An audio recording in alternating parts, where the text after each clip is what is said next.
Hi everyone.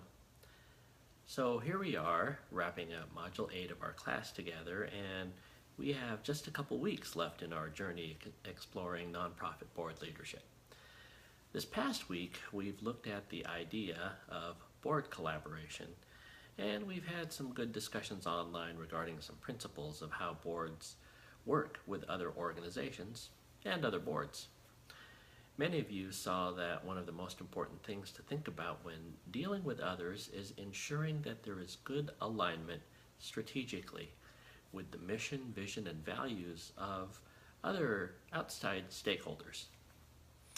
The idea of complementary mission is a concept in nonprofit that has been gaining ground in the past several years, and nonprofits working together has led to this idea of collective impact, where simply working together achieves more.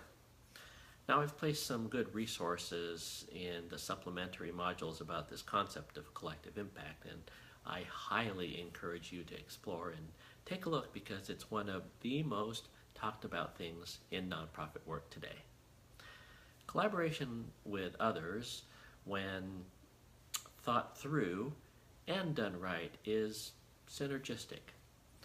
Nonprofit leaders who can work with other leaders set the foundation for a lot of good things that can benefit the communities they serve. And so I encourage you, as you are involved in nonprofit work, to see what points of intersection your organization might have with others.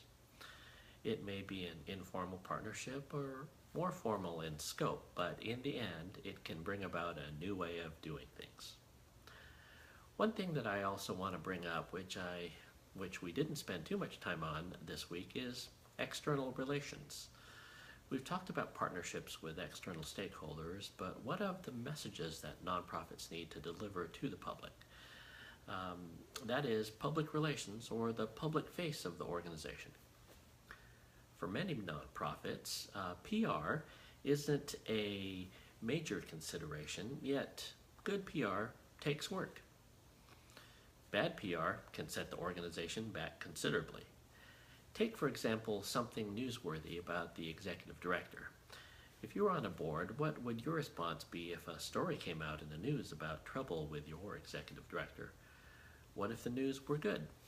How would you leverage that to your advantage? Regardless, the key is determining what questions you need to ask. So whatever the case is, good or bad, there is a response that is ready. In my experience, I've dealt with nonprofits that leverage the good things that they did by inviting the press and media to feature the work that they do. Having a good reputation in the community can go a long way for a nonprofit organization. On the other hand, I've dealt with nonprofits that were always under the watchful eye of external stakeholders, the media, the general public, and so the executive director learned to be savvy with messages that put the organization in a good light, always being truthful, but setting a positive and hopeful tone no matter what the issue would be. In the end, it's really more an art more than anything else. Well, that's all for now, and so as always, post through the weekend, and I will see you all online.